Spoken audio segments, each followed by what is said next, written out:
ನೀವು ಒಂದು ಟಿವಿ ತಗೊಂಡಿದ್ದೀರಾ, ಆ ಟಿವಿಯಲ್ಲಿ ಒಂದು ಆ್ಯಪ್ ಡೌನ್ಲೋಡ್ ಆಗಿಲ್ಲ ಅಂದರೆ ಎಷ್ಟು ಬಾಧೆ ಆಗುತ್ತೆ ನೀವೇ ಯೋಚನೆ ಮಾಡಿ.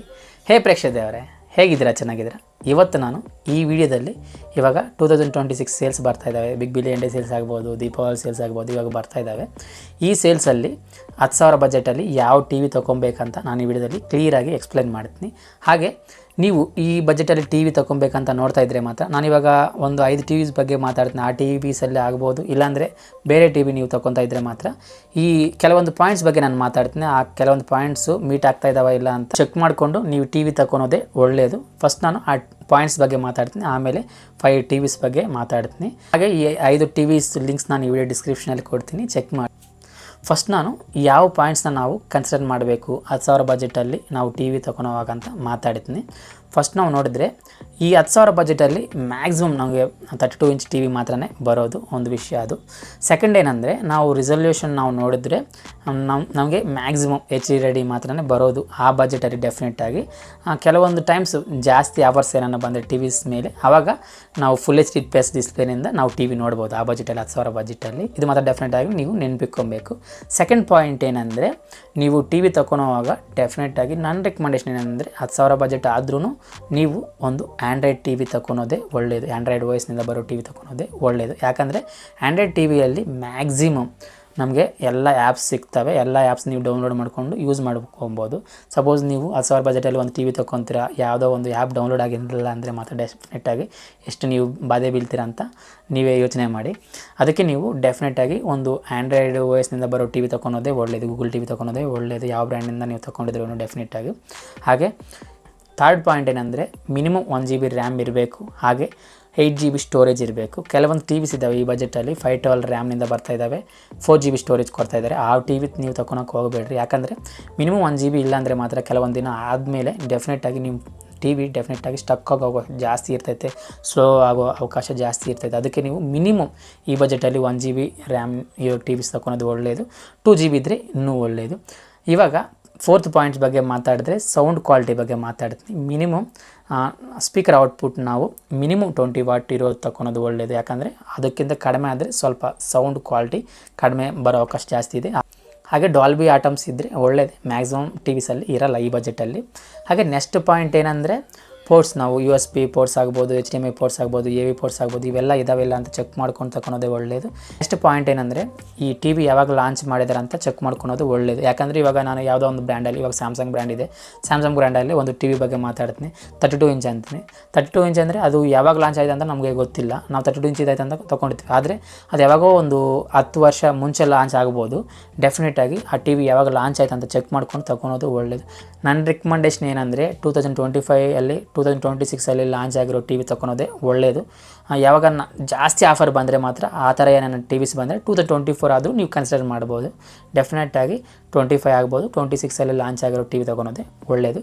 ಫೈನಲ್ ಪಾಯಿಂಟ್ ಏನಂದರೆ ಒಂದು ಬ್ರ್ಯಾಂಡಿಂದ ತೊಗೊಳೋದೇ ಒಳ್ಳೆಯದು. ಇವಾಗ ನಾನು ಒಂದು ಮೊಬೈಲ್ ತೊಗೊಂಡಿದ್ದೀನಿ, ಸಪೋಸ್ ಆ ಮೊಬೈಲಲ್ಲಿ ನನಗೆ ನಾನು ಇಷ್ಟ ಆಗಿಲ್ಲ ಅಂದರೆ ಮಾತ್ರ ನಾವು 1,000 ಆಗ್ಬೋದು, 2,000 ಹೋದರೆ ಹೋಗಿಲ್ಲ ಅಂತ ನಾವು ಸೆಕೆಂಡ್ ಹ್ಯಾಂಡಲ್ಲಿ ಮಾರ್ಬೋದು. ಆದರೆ ಟಿ ವಿ ನಾವು ಆ ಥರ ಮಾರೋಕ್ಕಾಗಲ್ಲ ಡೆಫಿನೆಟಾಗಿ. ಅದಕ್ಕೆ ನೀವು ಒಂದು ಟಿ ವಿ ತೊಗೊಬೇಕಂತ ನೋಡ್ತಾ ಇದ್ದರೆ ಮಾತ್ರ ರಿಸರ್ಚ್ ಮಾಡಿ ಒಳ್ಳೆ ಟಿ ವಿ, ಒಳ್ಳೆ ಬ್ರ್ಯಾಂಡಿಂದ ತೊಗೊಳೋದು ಒಳ್ಳೆಯದು. ನೀವು ಈ ಪಾಯಿಂಟ್ಸ್ ಎಲ್ಲ ಕನ್ಸಿಡರ್ ಮಾಡಿ ಇವಾಗ ಮಾತಾಡೋ 5 ಟಿ ವಿಸಲ್ಲಿ ಆಗ್ಬೋದು, ಇಲ್ಲಾಂದರೆ ನೀವು ಬೇರೆ ಟಿ ವಿ ಏನಾದ್ರು ತೊಗೊತಾ ಇದ್ದರೆ ಮಾತ್ರ ಇವೆಲ್ಲ ಪಾಯಿಂಟ್ಸ್ ನೀವು ಕನ್ಸಿಡರ್ ಮಾಡಿ ತೊಗೊಳೋದೇ ಒಳ್ಳೆಯದು. ಆವಾಗ value for money TV ಆಗುತ್ತೆ. ಇವಾಗ ಈ ಲಿಸ್ಟಲ್ಲಿ 5th ಟಿ ವಿ ಬಗ್ಗೆ ನಾವು ಮಾತಾಡಿದರೆ ಇದು ಸ್ಯಾಮ್ಸಂಗ್ ಬ್ರ್ಯಾಂಡಿಂದ, ಸ್ಯಾಮ್ಸಂಗ್ದು 32 ಇಂಚ್ ಟಿ ವಿ ಇದು 2025 ಲಾಂಚ್ ಮಾಡಿದ್ದಾರೆ. ಮಾಡೆಲ್ ನಂಬರ್ ನಾನು ಮೇಲೆ ಹಾಕ್ತೀನಿ, ನೀವು ನೋಡ್ಬೋದು, ಸ್ಕ್ರೀನ್ ಮೇಲೆ ಹಾಕ್ತೀನಿ. ಡೆಫಿನೆಟಾಗಿ ನಾನು ಎಲ್ಲ ಟಿ ವಿಗೆ ಮಾಡೆಲ್ ನಂಬರ್ ಹಾಕ್ತೀನಿ. ಮಾಡೆಲ್ ನಂಬರ್ ಡೆಫಿನೆಟಾಗಿ ಚೆಕ್ ಮಾಡ್ಕೊಂಡು ತೊಗೊಳೋದು ಒಳ್ಳೆಯದು. ವಿಡಿಯೋ ಡಿಸ್ಕ್ರಿಪ್ಷನಲ್ಲಿ ಎಲ್ಲ ಲಿಂಕ್ಸ್ ಕೊಡ್ತೀನಿ, ಆದರೂ ನೀವು ಮಾಡೆಲ್ ನಂಬರ್ ಚೆಕ್ ಮಾಡ್ಕೊಂಡು ತೊಗೊಳೋದು ಒಳ್ಳೆಯದು. ಇವಾಗ ಈ ಟಿ ವಿ ಬಗ್ಗೆ ನಾವು ಮಾತಾಡಿದರೆ ಇದರಲ್ಲಿ ಇದು 32 ಇಂಚ್ ಇರ್ತೈತೆ. ಹಾಗೆ ಇದು LED ಡಿಸ್ಪ್ಲೇ. ಹಾಗೆ ಈ ಟಿ ವಿಯಲ್ಲಿ ಇದು ಆಪ್ರೇಟಿಂಗ್ ಸಿಸ್ಟಮ್ ಬಗ್ಗೆ ನಾವು ಮಾತಾಡಿದರೆ ಇದರಲ್ಲಿ ಟೈಸನ್ ಆಪ್ರೇಟಿಂಗ್ ಸಿಸ್ಟಮ್ ಯೂಸ್ ಮಾಡಿದ್ದಾರೆ. ಇದು ಸ್ಯಾಮ್ಸಂಗ್ ಓನ್ ಆಪ್ರೇಟಿಂಗ್ ಸಿಸ್ಟಮ್ ಜೊತೆ ಇದು ಬರ್ತಾ ಇದೆ. ಡೆಫಿನೆಟಾಗಿ ಈ ಟೈಸನ್ ಆಪ್ರೇಟಿಂಗ್ ಸಿಸ್ಟಮಲ್ಲಿ ಎಲ್ಲ ಆ್ಯಪ್ಸ್ ಇರಲ್ಲ. ಇವಾಗ ಆ್ಯಂಡ್ರಾಯ್ಡ್ ಟಿ ವಿಯಲ್ಲಿ ಇರೋ ಆ್ಯಪ್ಸ್ ಇದರಲ್ಲಿ ಇರಲ್ಲ. ಆದ್ರೂ ಸ್ಯಾಮ್ಸಂಗ್ ಬ್ರ್ಯಾಂಡಿಂದ ಒಂದು ಟಿ ವಿ ಬೇಕಂದರೆ ನೀವು ಇದಕ್ಕೆ ಕನ್ಸಿಡರ್ ಮಾಡ್ಬೋದು. ಕೆಲವೊಂದು ಜನ ಇರ್ತಾರೆ, ಅವ್ರಿಗೆ ಓನ್ಲಿ ಸ್ಯಾಮ್ಸಂಗ್ ಬ್ರ್ಯಾಂಡಿಂದನೇ ಬೇಕಂತ ನೋಡ್ತಾ ಇರ್ತಾರೆ. ಅಂಥವ್ರು ಯಾರನ್ನಿದ್ದರೆ ಮಾತ್ರ ಈ ಟಿ ವಿ ನಾವು ಡೆಫಿನೆಟಾಗಿ ಕನ್ಸಿಡರ್ ಮಾಡ್ಬೋದು. ಹಾಗೆ ಈ ಟಿ ವಿಯಲ್ಲಿ ಸ್ಪೀಕರ್ ಔಟ್ಪುಟ್ ನಾವು ನೋಡಿದ್ರೆ 20 ವಾಟ್ ಇರ್ತೈತೆ. ಈ ಟಿ ವಿಗೆ 2 ವರ್ಷ ವಾರಂಟಿ ಕೊಡ್ತಾ ಇದ್ದಾರೆ. 1 ವರ್ಷ ಫುಲ್ ಟಿ ವಿಗೆ ವಾರಂಟಿ ಕೊಡ್ತಾರೆ, ಇನ್ನೊಂದು ವರ್ಷ ಓನ್ಲಿ ಪ್ಯಾನಲ್ಗೆ ಅಂದರೆ ಡಿಸ್ಪ್ಲೇಗೆ ಮಾತ್ರನೇ ವಾರಂಟಿ ಕೊಡ್ತಾ ಇದ್ದಾರೆ. ಇದು 2025 ಲಾಂಚ್ ಆಗಿರೋ ಟಿ ವಿ. ಡೆಫಿನೆಟಾಗಿ ಈ ಟಿ ವಿನ ನೀವು ಕನ್ಸಿಡರ್ ಮಾಡ್ಬೋದು 10,000 ಬಜೆಟಲ್ಲಿ. ಇವಾಗ ಪ್ರೈಸ್ ಈ ವಿಡಿಯೋ ಮಾಡುವಾಗ ಪ್ರೈಸು 12,000 ಇದೆ. ಡೆಫಿನೆಟಾಗಿ ಸೇಲ್ಸಲ್ಲಿ ಇದು 10,000 ಬಜೆಟಲ್ಲಿ ಬರೋ ಅವಕಾಶ ಜಾಸ್ತಿ ಇದೆ. 4th ಟಿ ವಿ ಬಗ್ಗೆ ಮಾತಾಡಿದ್ರೆ ಇದು TCL ಬ್ರ್ಯಾಂಡ್ನಿಂದ. ಇದು 32 ಇಂಚ್ ಟಿ ವಿನೇ, HD ರೆಡಿ ರೆಸೊಲ್ಯೂಷನ್ ಜೊತೆ ಬರ್ತಾ ಇದೆ. ಇದು QLED ಡಿಸ್ಪ್ಲೇ. ಈ ಟಿ ವಿ ಬಗ್ಗೆ ಇವಾಗ ಕ್ಲಿಯರಾಗಿ ಮಾತಾಡೋಣ. ಇದರಲ್ಲಿ OS ಬಗ್ಗೆ ಮಾತಾಡಿದರೆ ಇದು ಆ್ಯಂಡ್ರಾಯ್ಡ್ OS ಜೊತೆ ಬರ್ತಾ ಇದೆ. ಹಾಗೆ 1 GB ರ್ಯಾಮ್ 8 GB ಸ್ಟೋರೇಜ್ ಜೊತೆ ಬರ್ತಾ ಇದೆ. 24 ವಾಟ್ ಸ್ಪೀಕರ್ ಔಟ್ಪುಟ್ ಇದೆ, 2 ಸ್ಪೀಕರ್ಸ್ ಇರ್ತವೆ. ಹಾಗೆ 2025 ಈ ಟಿ ವಿ ಲಾಂಚ್ ಮಾಡಿದ್ದಾರೆ. 1 ವರ್ಷ ವಾರಂಟಿ ಕೊಡ್ತಾ ಇದ್ದಾರೆ. ಡೆಫಿನೆಟಾಗಿ ಈ ಟಿ ವಿ 12,000 ಬಜೆಟಲ್ಲಿ ಬಂದರೆ ನೀವು ತಗೋಬೋದು ಡೆಫಿನೆಟಾಗಿ. ಇವಾಗ ಸ್ವಲ್ಪ ಜಾಸ್ತಿ ಪ್ರೈಸ್ ಇದೆ. ಸೇಲ್ಸಲ್ಲಿ ಡೆಫಿನೆಟಾಗಿ 12,000 ಬಜೆಟಲ್ಲಿ ಈ ಟಿ ವಿ ಬರೋ ಅವಕಾಶ ಜಾಸ್ತಿ. ಅದಕ್ಕಿಂತ ಕಡಿಮೆ ಬಂದ್ರೂ ಬರ್ಬೋದು, 10,000 ಬಜೆಟಲ್ಲಿ ಬರ್ಬೋದು. ಸಪೋಸ್ ಬಂದಿಲ್ಲ ಅಂದ್ರೂ ಈ ಟಿ ವಿಗೆ 12,000ವರೆಗೂ ನಾವು ಮನೆ ಇಕ್ಬೋದು, ಯಾಕಂದರೆ QLED ಡಿಸ್ಪ್ಲೇ ಕೊಟ್ಟಿದ್ದಾರೆ. ಇವಾಗ ಈ ಲಿಸ್ಟಲ್ಲಿ 3rd ಟಿ ವಿ ಬಗ್ಗೆ ಮಾತಾಡಿದ್ರೆ ಇದು ಫಿಲಿಪ್ಸ್ ಬ್ರ್ಯಾಂಡಿಂದ. ಇದು 32 ಇಂಚ್ ಟಿ ವಿನೇ, 32 inch HD ready TV. ಹಾಗೆ ಇದು LED ಡಿಸ್ಪ್ಲೇ ಜೊತೆ ಈ ಟಿ ವಿ ಬರ್ತಾ ಇದೆ. ಈ ಟಿ ವಿಯಲ್ಲಿ 1 GB ರ್ಯಾಮ್ ಇರ್ತೈತೆ, 8 GB ಸ್ಟೋರೇಜ್ ಇರ್ತೈತೆ. ಹಾಗೆ ಇದು ಆ್ಯಂಡ್ರಾಯ್ಡ್ OS ಜೊತೆ ಬರ್ತಾ ಇದೆ. 25 ವಾಟ್ ಸ್ಪೀಕರ್ ಔಟ್ಪುಟ್ ಇದೆ. 2025 ಲಾಂಚ್ ಮಾಡಿದ್ದಾರೆ. 1 ಇಯರ್ ವಾರಂಟಿ ಕೊಡ್ತಾ ಇದ್ದಾರೆ. ಈ ಟಿ ವಿನೂ ಅಷ್ಟೇ ಇವಾಗ 11,000 ಬಜೆಟಲ್ಲಿ ಇದೆ. ಈ ವಿಡಿಯೋ ಮಾಡೋವಾಗ ಈ ಟಿ ವಿನೂ ಅಷ್ಟೇ 10,000 ಒಳಗಡೆ ಬಂದರೆ ಡೆಫಿನೆಟಾಗಿ ನೀವು ತೊಗೊಬೋದು. ಇವಾಗ ಈ ಲಿಸ್ಟಲ್ಲಿ 2nd ಟಿ ವಿ ಬಗ್ಗೆ ಮಾತಾಡಿದ್ರೆ ಇದು Xiaomi ಬ್ರ್ಯಾಂಡಿಂದ. Xiaomi 32 ಇಂಚ್ ಟಿ ವಿ ಇದು. ಈ ಟಿ ವಿನೂ ಅಷ್ಟೇ ಇವಾಗ 12,000 ಬಜೆಟಲ್ಲಿ ಇದೆ. ಇವಾಗ ಸೇಲ್ಸಲ್ಲಿ ಮಾತ್ರ ಡೆಫಿನೆಟಾಗಿ 10,000 ಬಜೆಟಲ್ಲಿ ಬರೋ ಅವಕಾಶ ಜಾಸ್ತಿ ಇದೆ. 10,000 ಬಜೆಟಲ್ಲಿ ಬರ್ತೈತೆ ಇದು, ಆವಾಗ ತೊಗೊಳೋದು ಒಳ್ಳೆಯದು. ಇವಾಗ ಈ ಟಿ ವಿ ಬಗ್ಗೆ ಮಾತಾಡಿದ್ರೆ ಇದು 32 ಇಂಚ್ ಟಿ ವಿ. ಇದು LED ಡಿಸ್ಪ್ಲೇ ಜೊತೆ ಬರ್ತಾ ಇದೆ. ಹಾಗೆ ಇದು HD ರೆಡಿ ರೆಸೊಲ್ಯೂಷನಿಂದ ಬರ್ತಾ ಇದೆ. ಹಾಗೆ ಈ ಟಿ ವಿಯಲ್ಲಿ ರ್ಯಾಮ್ ಸ್ಟೋರೇಜ್ ಬಗ್ಗೆ ಮಾತಾಡಿದ್ರೆ 1 GB ರ್ಯಾಮ್ ಇರ್ತೈತೆ, 8 GB ಸ್ಟೋರೇಜ್ ಇರ್ತೈತೆ. ಇದು ಆ್ಯಂಡ್ರಾಯ್ಡ್ OS ಜೊತೆ ಬರ್ತಾ ಇದೆ. ಹಾಗೆ ಈ ಟಿ ವಿಯಲ್ಲಿ ಸ್ಪೀಕರ್ ಔಟ್ಪುಟ್ ನಾವು ನೋಡಿದ್ರೆ 20 ವಾಟ್ ಸ್ಪೀಕರ್ ಔಟ್ಪುಟ್ ಇರ್ತೈತೆ. ಇದು 2025 ಲಾಂಚ್ ಮಾಡಿದರೆ 1 ವರ್ಷ ವಾರಂಟಿ ಇರ್ತೈತೆ. ಈ ಟಿ ವಿನೂ ನೀವು 10,000 ಬಜೆಟಲ್ಲಿ ಬಂದರೆ ಇವಾಗ ತೊಗೋಬೋದು. ಫೈನಲಾಗಿ ಫಸ್ಟ್ ಟಿ ವಿ ಬಗ್ಗೆ ನಾವು ಮಾತಾಡಿದ್ರೆ Motorola 32 ಇಂಚ್ ಟಿ ವಿ ಇದು. ಈ ಟಿ ವಿನೂ ಅಷ್ಟೇ ಇವಾಗ 12,000 ಬಜೆಟಲ್ಲಿದೆ. ಇವಾಗ ಕಾರ್ಡ್ ಆಫರ್ಸ್ ಎಲ್ಲ ಸೇರಿದ್ರೆ 11,000 ಬಜೆಟಲ್ಲಿ ಬರ್ತಾ ಇದೆ. ಸೇಲ್ಸಲ್ಲಿ ಡೆಫಿನೆಟಾಗಿ 10,000 ಬಜೆಟಲ್ಲಿ ಬರ್ತೈತೆ.